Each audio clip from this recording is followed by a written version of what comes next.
Bismillahirrahmanirrahim. Assalamualaikum warahmatullahi wabarakatuh. Perkenalkan, saya Puji Lestari, mahasiswi semester 5 Universitas Muhammadiyah Makassar, Fakultas Ekonomi dan Bisnis, Program Studi Manajemen dengan NIM 1057211111619 dari kelas Manajemen 19D. Baik, di video ini saya akan mempresentasikan materi mengenai karakteristik perusahaan manufaktur dan struktur biaya. Langsung saja ke pembahasan yang pertama, yaitu jenis perusahaan. Secara umum, perusahaan dibedakan menjadi 3, yaitu perusahaan jasa, perusahaan dagang, dan perusahaan manufaktur. Perusahaan jasa adalah perusahaan yang kegiatannya menjual atau memberi jasa kepada pihak lain atau masyarakat. Perusahaan dagang adalah perusahaan yang usaha utamanya membeli barang dan dijual kembali kepada pihak lain melalui transaksi yang bertujuan untuk mendapatkan laba. Sedangkan perusahaan manufaktur adalah perusahaan yang mengubah barang mentah menjadi produk jadi melalui proses produksi kemudian dijual kepada pelanggan. Tetapi pembahasan mengenai penyusunan penganggaran akan lebih difokuskan pada perusahaan manufaktur. Perusahaan manufaktur memiliki beberapa ciri berbeda dengan perusahaan jasa dan dagang. Ciri-ciri khusus tersebut berkaitan dengan jenis persediaan maupun jenis dan struktur biaya. Selanjutnya, jenis persediaan di perusahaan manufaktur, yaitu yang pertama persediaan bahan baku, yang kedua persediaan barang dalam proses, yang ketiga persediaan barang jadi. Kemudian jenis dan pengelompokan biaya.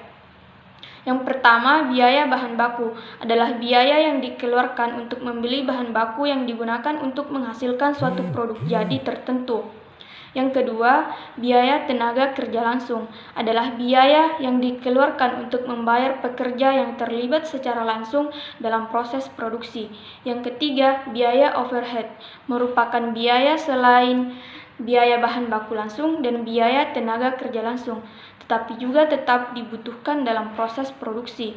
Biaya overhead ini sendiri terdiri dari 3, yaitu biaya bahan penolong adalah bahan tambahan yang dibutuhkan menghasilkan suatu produk tertentu. Yang kedua, biaya tenaga kerja penolong atau tenaga kerja tidak langsung, yaitu pekerja yang dibutuhkan dalam proses menghasilkan suatu barang tetapi tidak terlibat secara langsung di dalam proses produksi. Yang ketiga, biaya pabrikase lain adalah biaya tambahan yang dibutuhkan untuk menghasilkan suatu produk selain biaya bahan penolong dan biaya tenaga kerja penolong. Yang keempat, biaya pemasaran merupakan biaya yang dikeluarkan perusahaan untuk mendistribusikan barang dagangannya hingga sampai ke tangan pelanggan. Yang terakhir, biaya administrasi dan umum, yaitu biaya yang dikeluarkan untuk keseluruhan biaya operasi kantor. Nah, kelima jenis biaya tersebut dikelompokkan lagi ke dalam 2 jenis. Yang pertama, biaya produksi, terdiri dari biaya bahan baku langsung, biaya tenaga kerja langsung, dan biaya overhead. Biaya produksi itu sendiri adalah keseluruhan biaya yang dikeluarkan perusahaan untuk menghasilkan sejumlah produk yang siap dijual. Yang kedua, biaya operasional atau komersial, terdiri dari biaya pemasaran dan biaya administrasi dan umum. Biaya operasi merupakan komponen biaya dari luar biaya produksi. Biaya operasi merupakan biaya pemasaran produk ke konsumen dan keseluruhan biaya yang dikeluarkan berkaitan dengan proses administrasi yang dilakukan perusahaan. Selanjutnya, arus biaya, seperti yang kita lihat pada gambar.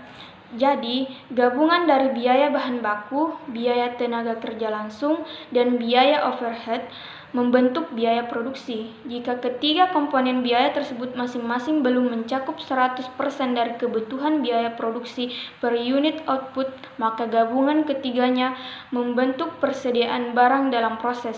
Jika gabungan ketiga komponen biaya tersebut masing-masing telah mencapai 100%, maka akan membentuk barang jadi. Selanjutnya, perilaku biaya. Yang pertama, biaya variabel, yaitu biaya yang akan berfluktuasi sejalan dengan perubahan tingkat aktivitas perusahaan. Tingkat aktivitas dapat berupa volume produksi, volume pemasaran, jumlah jam kerja, ataupun ukuran aktivitas yang lain. Yang termasuk dalam kelompok ini adalah biaya bahan baku, biaya tenaga kerja langsung, sebagian biaya overhead pabrik, sebagian biaya pemasaran. Yang kedua, biaya tetap, yaitu biaya yang relatif tidak akan berubah walaupun terjadi perubahan tingkat aktivitas dalam batas tertentu. Yang termasuk dalam kelompok ini adalah sebagian biaya overhead, sebagian biaya pemasaran, dan biaya administrasi dan umum. Yang ketiga, biaya semi variabel. Biaya yang sebagian mengandung komponen variabel dan sebagian lagi mengandung sifat tetap. Nah, selanjutnya perilaku biaya. Seperti yang kita lihat pada gambar, terdiri dari biaya produksi, yaitu biaya bahan baku langsung, perilakunya itu variabel. Yang kedua, biaya tenaga kerja langsung, perilakunya itu variabel. Yang ketiga, biaya overhead, perilakunya itu variabel dan tetap. Selanjutnya, biaya operasi, terdiri dari biaya pemasaran, perilakunya itu variabel dan tetap. Yang kedua, biaya administrasi dan umum, perilakunya itu tetap. Nah, yang terakhir ada studi kasus. Adapun contoh soalnya yaitu PT Sumber Sandang adalah produsen kemeja pria yang berlokasi di Bandung. Pada bulan Oktober 2008, bagian akuntansi mengumpulkan data yang terkait dan diperlukan untuk menyusun anggaran tahun 2022. Untuk tahun 2022 mendatang, perusahaan merencanakan memproduksi sebanyak 60.000 setel pakaian. Untuk menghasilkan satu setel pakaian tersebut, dibutuhkan kain sebanyak 2 meter, di mana harga kain tersebut adalah 10.000 per meter. Sedangkan upah tukang jahit adalah 5.000 per setel pakaian. Biaya overhead yang dibutuhkan adalah sebanyak 400 juta, di mana 40% biaya overhead tersebut diperkirakan merupakan biaya variabel dan sisanya adalah biaya tetap. Biaya pemasaran yang dianggarkan sebesar 600 juta, di mana sebanyak 20% diperkirakan merupakan biaya variabel dan sisanya merupakan biaya tetap. Sedangkan biaya administrasi dan umum dianggarkan sebesar 300 juta yang semuanya merupakan biaya tetap. Nah, pertanyaannya, berapakah besarnya biaya tetap dan biaya variabel yang dianggarkan PT Sumber Sandang untuk tahun 2022? Nah, berdasarkan data tersebut, maka dapat diketahui besarnya biaya variabel dan biaya tetap yang dianggarkan PT Sumber Sandang untuk tahun 2022 sebesar: yang pertama, biaya bahan baku sama dengan 60.000 setel kali 2 meter kali 10.000 sama dengan 1.200.000 juta. Biaya tenaga kerja langsung sama dengan 60.000 setel kali 5.000 sama dengan 300 juta. Seperti yang terlihat pada tabel, maka dari rincian biaya yang dianggarkan PT Sumber Sandang tersebut, diketahui bahwa jumlah biaya variabel yang dianggarkan sebesar 1.780.000 juta dan biaya tetap total yang dianggarkan sebesar 1.020.000 juta. Itu berarti sekitar 63,5% dari total biaya sebesar 2.800.000 juta merupakan biaya variabel dan sisanya merupakan biaya tetap. Berdasarkan data ini, pihak manajemen dapat mengolah data ini lebih lanjut untuk berbagai keperluan lainnya. Nah, itulah materi yang dapat saya sampaikan.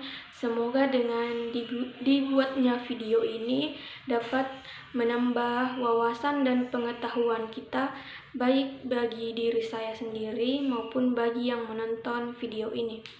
Sebelumnya, mohon maaf atas segala kekurangan. Terima kasih. Wassalamualaikum warahmatullahi wabarakatuh.